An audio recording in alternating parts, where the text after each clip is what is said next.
portion of the program, but the very last thing on our Space Hipster agenda this time is to award our first book prize. And you can see the kind of talent that we have in this group. That Jonathan's book, Bringing Columbia Home, last year we did the Mission Control movie that came out of Rick Houston's book.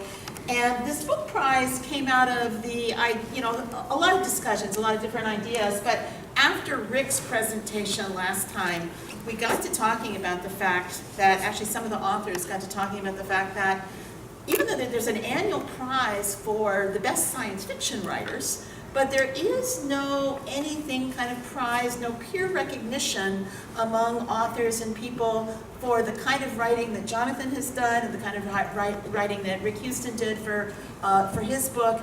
And wouldn't it be cool if there were such a prize, that peers could recognize this? And we got to thinking about where the peers of these writers are and realized that they are right here in our group. Our group is 14,000 strong.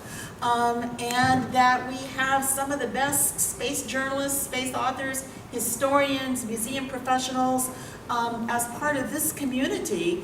And why couldn't we do a prize? Why couldn't we be the people that became the peer recognizers? And so over the course of the 6 months after the last field trip, we began to recruit judges and began to talk about what we would look for in a book, and decided that what we were looking for it's going to be an annual prize. This is our inaugural prize, a book that represented the best book, the book that best carried out, published in the previous year, published in 2017 this year, that furthered our mission. Our mission as Space Hipsters is to celebrate the past, present, and future of space exploration. Okay, that's the book we're looking for. What book does this? What are our criteria we had to work out? And our criteria, we wanted a book, first of all, that was technically good, that had all the right information and gave people information in an accessible manner.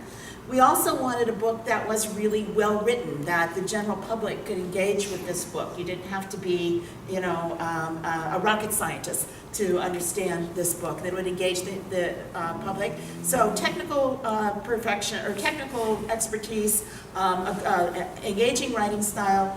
And then we were saying the best book, if we could really find the best book, it would be something that took us our knowledge furthered our knowledge, taught us things that we didn't already know. So that there are many books out there that retell stories that are textbook kind of materials, astronomy textbook kind of things. But we wanted something that would move beyond that. And so in the process of doing that, we opened nominations last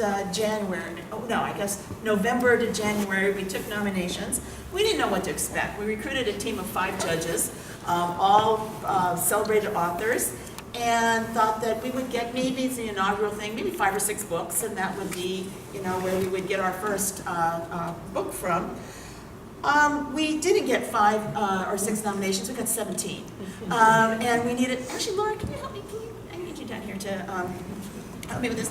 We got 17 nominations, and so we began realizing we're going to need more judges. And so we recruited more judges and spent the period between January 15th when the nominations closed, and I said, y'all, we need the answer by April 15th so we can tell the winner that he or she won, and we can get a statement from him or her. And I kept telling these people, I need an answer, I need whatever. But what happened is that there was not a real consensus about which book of those 17 books. And in fact, I got in the car to drive down here about Thursday afternoon, got in the car, and we were still debating the last 4 books. And I said, I'm going to turn off my Facebook. I'm going to turn it off because I've got to be driving. But when I turn it back on, I need a winner. I need a winner because we had a prize. So whatever y'all are going to do, I need a winner. We do have a winner, and we actually have a drawing. We have an extra copy of the book that won. And we have a drawing here that we're going to give away. And if Laura, if you would just help me. Some of you have already had a chance to put your name in here, but if you could just, while I'm finishing talking, give everyone a chance to get their name in there, because we'll do that drawing. I just wanted to mention, before we give the prize, what am I doing? Just a couple of, I can't go through all 17 books, and you saw if you were paying attention at lunch that our judges had good things to say about all of these books. But there were just a couple that I wanted to mention that didn't win, but are still such great contributions to the field. One of them was Don Isley's papers were found, and Francis French edited them and created a really wonderful book that it didn't win because the manuscript was incomplete. When Don Isley died, he had not finished this book, but it's a great addition to space history. Another one was Lisa Westwood, who was also space hipster, so is Francis, has put together a book called The Final Mission that is dedicated to getting people involved in the kind of work that's going here in Infinity and all over to preserve our space history and our space sites from the sort of first great generation of human space exploration. And so those two didn't win. They weren't even among the finalists, but I just wanted to mention them because they, I think, make these contributions. But the book that did win, when we finally did this, and I'm pulling this up because it's something one of our judges wrote that I thought was great. We had a lot of really good books that were technically very good. We had a lot of books that were very well written and engaging. I mean, people kept talking about our judges, about how much they were enjoying reading these books. But the book that won was the one that finally, I think, told a story that nobody else could tell. And it was a story that, well, I'm just going to do this. The book that won, and I'll just announce it, is Scott Kelly's, written with the help of Margaret Lazarus Dean's, Endurance, the story, Scott Kelly's book of spending a year in the space station. And it is definitely new knowledge. It's a book that no one but Scott could have written. And what our judge said, I'm choosing Endurance after all because it is a story unlike any other we have had in space books because of the year-long mission. But even more than that, Kelly gets into some very heartfelt personal reflections, which I felt flowed very well in and out of the technical parts of his story. The whole book flowed like a live journal. I felt like I was there with him.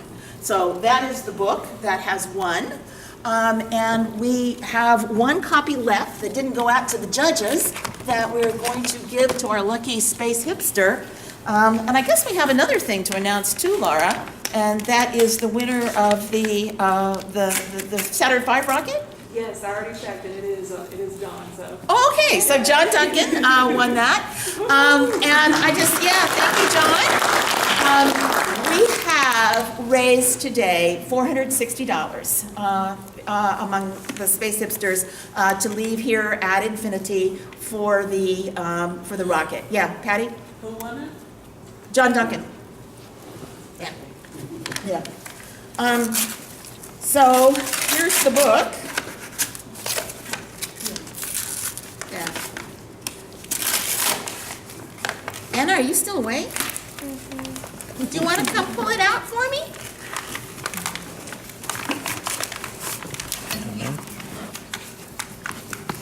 As soon as Laura gets down here, we'll see who won this book, okay?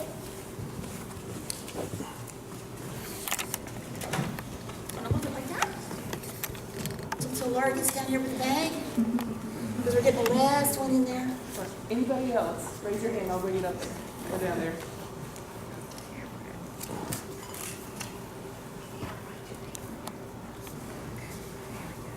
The other thing, I think everybody was there at lunch when I talked about it, but we're still looking at where we're going to be next year, and it looks like it's either going to be Dayton or Weatherford, Oklahoma, for the Air Force Museum or else the Oklahoma sites. Tom Stafford Museum, and so you pull that out there. Just pull one out. Give it to Miss Laura to read. Oh, we're gonna give Miss Lois to read. All right, Clark, over. Yay.